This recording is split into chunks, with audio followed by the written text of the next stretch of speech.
ਬਾਬਾ ਜੀ ਹਾਂਜੀ। ਜਿਹੜਾ ਮਾਲਕ ਦਾ ਭਰਾ ਏ ਹਾਂਜੀ। ਇਹ ਦਿਹਾੜੀ ਤਾਂ ਸਾਡੇ ਚ ਨਹੀਂ ਲੈਂਦਾ ਵੇ ਹਾਂ ਬਿਲਕੁਲ। ਤੇ ਯਾਸ਼ੀ ਬੜੀ ਕਰਦਾ ਵੇ। ਹੂੰ। ਇਧਰੋਂ ਵੇਖੋ ਛੋਟੇ ਗੋਸ਼ੇ ਨਾਲ, ਇਧਰੋਂ ਵੇਖੋ ਵੱਡੇ ਗੋਸ਼ੇ ਨਾਲ ਰੋਟੀ ਖਾਂਦਾ ਵੇ। ਇਹ ਕਿਤੇ ਮਾਲਕ ਨੂੰ ਦਾਤ ਨਹੀਂ ਲਾਂਦਾ ਕਿਧਰੇ।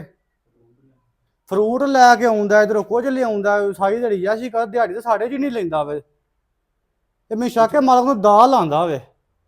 ਹੋ ਸਕਦਾ, ਹੋ ਸਕਦਾ ਦਾਲ ਆਂਦਾ ਹੋਵੇ। ਸਮਾਨ ਕਿਉਂਕਿ ਇਹ ਲਿਆਉਂਦਾ ਤੇ ਇਹ ਵਿੱਚੋਂ ਕੋਈ ਫੱਟੀ ਲਾਂਦਾ ਵੇ। ਸੀਮੈਂਟ ਵਗੈਰਾ ਤੇ ਸਰੀਆ ਵਗੈਰਾ ਸਾਰਾ ਕੁਝ ਇਹ ਲਿਆਉਂਦਾ। ਹੋ ਸਕਦਾ ਵਿੱਚ ਕੋਈ ਭਾਈ ਕਰਦਾ ਹੋਵੇ। ਇਹ ਤੇ ਪੁੱਛਿਆ ਹੀ ਪਤਾ ਲੱਗਣਾ। ਇਹ ਤੇ ਜਿੱਧਰ ਮਾਲਕ ਆਵੇਗਾ ਉਦੋਂ ਪਤਾ ਲੱਗੇਗਾ। ਆਹ ਇਹ ਠੀਕ ਹੈ ਤੇਰੀ ਗੱਲ। ਹਾਂ ਜਿਹੜਾ ਨੂੰ ਪੁੱਛਣੇ ਆ ਤੇ ਦਿਹਾੜੀ ਜੀ ਸਾਡੇ ਚ ਨਹੀਂ ਹੈ।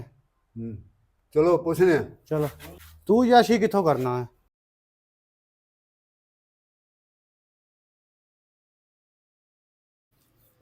ਖਾ ਖਾ ਖਾ ਰੱਜ।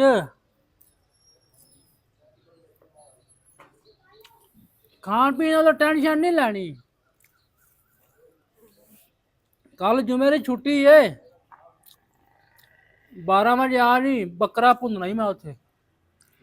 ਹਾਂ ਆ ਦੂਜੇ ਮਿਸਤਰੀ ਮਜ਼ਦੂਰ ਨੂੰ ਨਾ ਦਸੀ ਦੇ ਨਾਲ ਲੈ ਕੇ ਆਵੀਂ। ਮੈਨੂੰ ਨਹੀਂ ਉੱਕਾ ਚੰਗੇ ਲੱਗਦੇ। ਕੱਲ ਆ ਜੀ ਤੂੰ।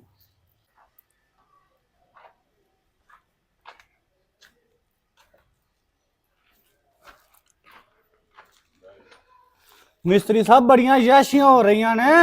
ਉਹ ਜਲੇਬੀਆਂ ਖਾ ਤੂੰ ਯਾਰ। ਛੱਡ ਯਾਸ਼ੀਆਂ ਨੂੰ, ਖਾਓ ਜੀ ਖਾਓ ਬਾਬਾ ਜੀ, ਖਾਓ ਜਲੇਬੀਆਂ। ਬੜੀਆਂ ਯਾਸ਼ੀਆਂ ਹੋ ਰਹੀਆਂ ਨੇ। ਭਰਾਇਆ ਨਾ ਕਰੋ, ਸ਼ਾਹ ਖਾਇਆ ਪੀਆ ਕਰੋ, ਮੌਜਾਂ ਮਾਰਿਆ ਕਰੋ। ਖਾਓ ਖਾਓ ਖਾਓ ਯਾਰ ਖਾਓ।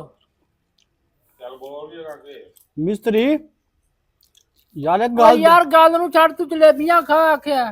ਖਾ ਕਰ ਲੈਣਾ ਗੱਲਾਂ, ਪੂਰੀ ਦਿਹਾੜੀ ਪਈ ਹੈ। ਖਾ ਯਾਰ ਇੱਕ ਗੱਲ ਤੇ ਸੁਣ। ਯਾਰ ਖਾ ਜਲੇਬੀਆਂ ਆਖਿਆ, ਸੁਣ ਲੈਨੇ ਗੱਲ। ਖਾ ਜਲੇਬੀਆਂ ਤੂੰ ਖੁੱਲੀਆਂ ਖਾ।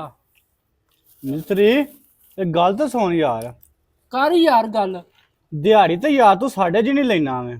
ਅੱਛਾ ਤੇ ਬੜੀ ਯਾਸ਼ੀ ਹੋ ਰਹੀ ਹੈ। ਇਧਰੋਂ ਬੱਕਰਾ ਭੁੰਨ ਰਿਹਾ, ਇਧਰੋਂ ਫਰੂਟ ਆ ਰਿਹਾ, ਇਧਰੋਂ ਮੱਛੀ ਆ ਰਹੀ ਏ। ਇਹ ਕਿੱਥੋਂ ਮਾਲ ਤੇਰੇ ਕੋਲ ਆਉਂਦਾ? ਦਿਹਾੜੀ ਤੇ ਯਾਰ ਤੂੰ ਸਾਡੇ ਚ ਨਹੀਂ ਲੈਣਾ। ਉਹ ਛੱਡ ਛੱਡ ਇਹਨਾਂ ਗੱਲਾਂ ਨੂੰ। ਤੂੰ ਪੈਸੇ ਬੜੇ ਨੇ। ਅੱਜ ਆਉਣਾ ਨਾ ਮੇਰੇ ਵੱਡੇ ਭਰਾ, ਵੇਖੀ ਮੈਂ ਕਿੰਜ ਮਾਲੂ ਬੋਝੇ ਚ ਪਾਉਂਦਾ। ਧਿਆਨ ਰੱਖੀ, ਵੇਖੀ ਮੈਂ ਕਿੰਜ ਖਾਣਾ। ਇਹਦਾ ਕਿੰਨੇ ਖਾਣਾ ਈ? ਉਂਝ ਨਹੀਂ ਇਹ ਮੰਗਿਆ ਕਿਸੇ ਨੂੰ ਦਿੰਦਾ। ਐਂ ਕਰਕੇ ਵੇਖੀ ਕੱਢ ਕੇ ਦਿੰਦਾ ਪੈਸੇ ਜਿੰਨੇ ਮੈਂ ਮੂੰਹੋਂ ਮੰਗਾਂਗਾ। ਵੇਖੀ ਮੱਤਰ ਲਾਉਂਦਾ ਮੈਂ। ਤੂੰ ਖਾ।